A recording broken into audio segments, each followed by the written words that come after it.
I'm attempting to watch and review every single piece of Star Wars canon in chronological order. Which means for the second week in a row, I'm trapped in a freezing workshop watching a preschool show. But honestly, the lore in these Toddler episodes is completely unhinged. We're talking giant sci-fi monster attacks, High Republic pod races, and random toddlers stealing lightsabers. It's day 8 to 14 of this chronological canon challenge, and this is what happened in week 2.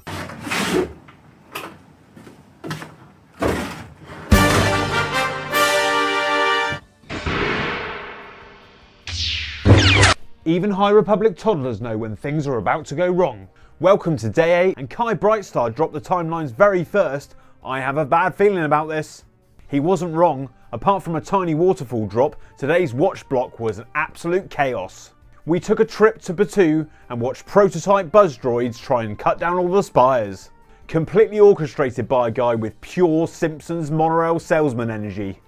We even got Tabor Veldon teaming up with the Jedi and dropping absolute one-liners. Then, this preschool show gets surprisingly heavy.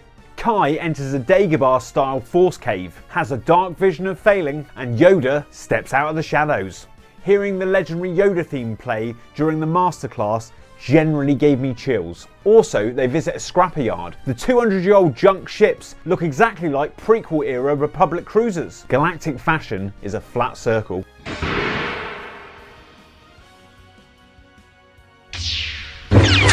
This Star Wars preschool show just pulled a major villain plot twist and threw a toddler down a trash compactor. Welcome to day 9. We've officially reached the season 1 finale of the Young Jedi Adventures. Episode 24 and 25 are absolute madness. The posh dinosaur with the mustache is back, but this time there's 2 of them, giving us a literal "this is getting out of hand" prequel moment. Kai accidentally delivers a Kowakian monkey lizard instead of a ladle. And we get an alien that sounds exactly like the receptionist from Monsters Inc. But the finale goes crazy. We return to Starlight Beacon and we find out that Tabor, the villain, is actually the prince. Nubs pulls a full-on Chewbacca and refuses to go down the garbage chute, and they have to survive an active trash compactor. We cap it off with the season 2 shorts, where Tabor splits his staff in 2 like Nightwing, and Nubs completely dominates a Jedi obstacle course. For light and life! We just cleared season 1, but we have over 250 hours of canon left to endure.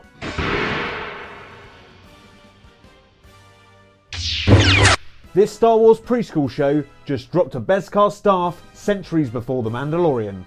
Welcome to day 10. We're officially kicking off season 2 of the Young Jedi Adventures. The kids get new outfits, the Firehawk gets an upgrade, and Padawan Wes joins the team. But the wildest part is that the posh dinosaur pirate is wielding a Beskar staff. We also get a 4-eyed cowboy wearing double-stacked glasses, Kai crashing another ship, and some top-tier dialogue about having Minox on the brain and trying to kiss a Rancor. Liz successfully leads a mission to photograph a new creature in episode 2. But I gotta be honest with you, I just watched episode 3 and I couldn't tell you a thing about it. I think the cabin fever's officially begun. We're 10 days into the 270-day timeline and the shed's already breaking my brain. Give me a share and watch me survive the rest of the lore.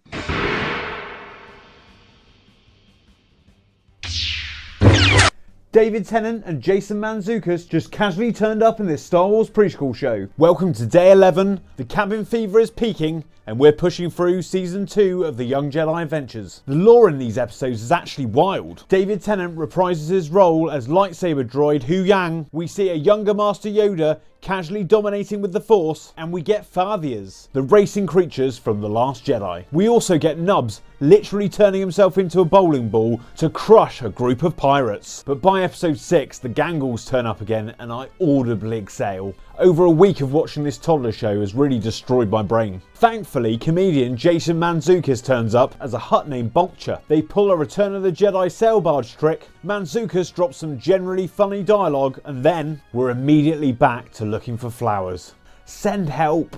We're 11 days to a 270-day timeline, and the shed is completely breaking my sanity. Drop a sub to watch me survive the rest of the lore, because right now...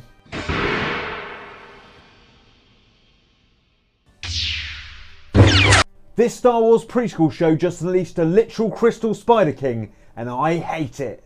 Welcome to day 12 and we're pushing through season 2 of the Young Jedi Adventures. Prince Cyrus, or Tabor, is out here bonding with a princess over their shared mechanical ability when they accidentally unleash a bunch of crystal spiders. The Cyril Sneer aliens are back, but then we get episode 8. We get a massive infestation of crystal spiders. Kai hates them, I hate them, and then they accidentally set loose the Spider King. As if that wasn't enough chaos, we immediately jump back to Kashyyyk for another Life Day celebration, where the Raptor pirate decides to steal the feast and then casually Wookiee nap one of our furry buddies. Oh, and the deadly robot pirate Black Bolt returns, but we find out his ultimate weakness is snakes. The preschool era has turned into a complete fever dream, and I still have over 250 hours of canon left to endure. Hit like to survive the timeline with me, because right now,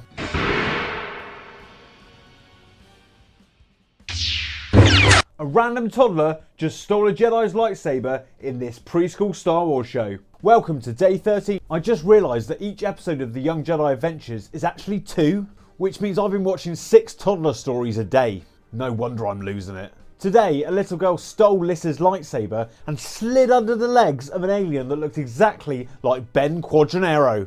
Let me know in the comments if that was his species. But the lore actually hits hard today. Maz Kanata officially turns up. We get a name drop for Naboo, and the massive season-long secret is finally exposed. Kai finds Tabor's helmet and realises the prince and the pirate are one and the same. They team up to fight the Gangles one last time, but ultimately he chooses the pirate life. We aren't even that close to the end of the High Republic preschool era, and I still have over 250 hours of canon to go. Subscribe to survive the timeline with me, because